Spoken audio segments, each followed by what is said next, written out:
Selamat pagi Bapak Ibu Saudara sekalian. Kalau kita boleh ada di pagi hari ini, saya percaya ini semua hanya karena anugerah Tuhan. Sebelum kita akan melangkah lebih jauh, melanjutkan aktivitas kita, saya undang kita sama-sama untuk belajar kebenaran Tuhan yang akan saya beri judul Allah Hadir. Kita sebagai orang-orang percaya cepat atau lambat pasti akan mengalami yang namanya kesesakan, kesulitan dalam bentuk apapun. Dan mungkin pada saat itu kita bertanya-tanya kepada Tuhan, di manakah Tuhan saat kita membutuhkannya? Atau mungkin kita bertanya, kenapa hal itu terjadi kepada kita? Kita bahkan sebagai orang percaya bukan adalah orang-orang yang terlindung atau kebal terhadap masalah. Tetapi di tengah semuanya itu, kita tetap bisa merasakan bahwa Tuhan hadir di tengah-tengah kehidupan kita. Kita punya satu hal yang dapat kita yakini, bahwa kita punya tempat untuk berlindung. Kita punya pribadi yang selalu setia bagi kita semua. Pada pagi hari ini saya akan undang kita semua untuk membaca Alkitab kita di Mazmur 46 ayat yang kedua. Allah itu bagi kita tempat perlindungan dan kekuatan, sebagai penolong dalam kesesakan sangat terbukti. Amin. Seperti yang ayat yang barusan kita baca, kita dapat mengerti bahwa Allah adalah tempat perlindungan yang selalu dapat kita andalkan. Pada pagi hari ini akan ada beberapa poin yang dapat kita pelajari. Yang pertama adalah bahwa Allah hadir di tengah kesesakan kita. Kalau kita lihat di Mazmur 34 ayat yang ke-19, saya bacakan untuk kita semua. Tuhan itu dekat kepada orang-orang yang patah hati, dan Ia menyelamatkan orang-orang yang remuk jiwanya. Kesesakan-kesesakan yang kita alami seringkali membuat kita merasa sendiri. Dunia di sekitar kita terasa sunyi. Dan bahkan saat kita berdoa kepada Tuhan, kita merasakan ada sesuatu yang hampa. Bagai tidak ada orang yang di sekitar kita yang menopang kita.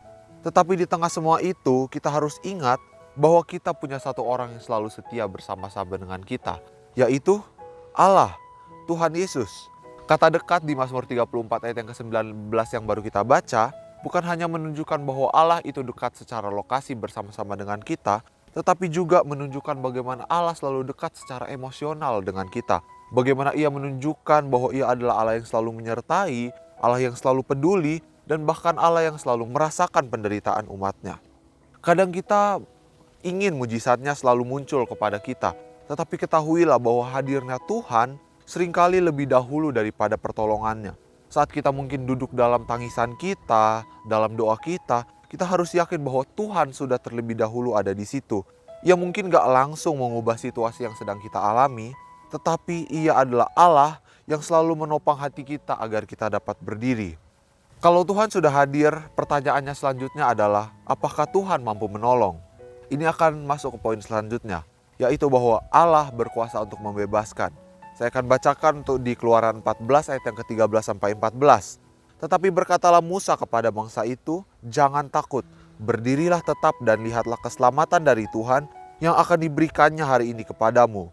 Sebab orang Mesir yang kamu lihat hari ini, tidak akan kamu lihat lagi untuk selama-lamanya. Tuhan akan berperang untuk kamu dan kamu akan diam saja. Saat kita menghadapi masalah besar, seringkali kita tidak tahu harus lari kepada siapa dan bagaimana, pertolongan apa yang akan ada bagi kita. Seperti bangsa Israel pada waktu mereka keluar dari tanah Mesir, mereka pada saat itu dihadapkan dengan masalah yang besar, di mana mereka terpojok, di depan mereka ada lautan yang besar, dan di belakang mereka ada pasukan Mesir yang mengejar mereka. Mungkin di dalam hati mereka secara manusiawi mereka berpikir bahwa mereka sudah tidak punya lagi jalan keluar. Secara logika sudah mustahil mereka untuk selamat. Tetapi di tengah situasi yang mustahil tersebut, Tuhan menunjukkan kuasanya. Pada saat itu, Musa berkata kepada orang Israel bahwa dia melihat keselamatan dari Tuhan. Yang Tuhan inginkan orang Israel lakukan adalah untuk tidak panik dan percaya bahwa Tuhan akan bertindak. Kita harus ingat bahwa Allah bukan hanya Allah yang dekat kepada kita, bukan hanya Allah yang ada bersama-sama dengan kita, tetapi adalah Allah yang berkuasa untuk bertindak bagi kita secara nyata dalam kehidupan kita. Ia bukan hanya penghibur bagi kita, tetapi adalah Allah yang membebaskan kita. Saat kita mungkin merasakan seperti orang Israel di tengah kesesakan, ingatlah bahwa kita tidak boleh terus ada dalam kepanikan tersebut. Kita harus berdiri dalam iman dan percayakan segala situasi ke dalam tangan Tuhan. Pada pagi hari ini kita telah belajar beberapa hal. Yang pertama adalah bagaimana Tuhan selalu hadir di tengah kesesakan kita. Bukan hanya hadir secara lokasi, tetapi juga secara emosional. Bagaimana Allah juga bukan hanya hadir, tetapi adalah Allah yang sanggup membebaskan.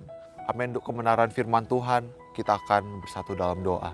Tuhan Yesus yang baik, terima kasih untuk pagi hari ini kalau kami telah mendengarkan firman-Mu Tuhan. Kami percaya Tuhan lewat firman-Mu, Engkau telah meneguhkan kami Tuhan, bahwa Engkau adalah Allah yang selalu hadir bagi kami Tuhan.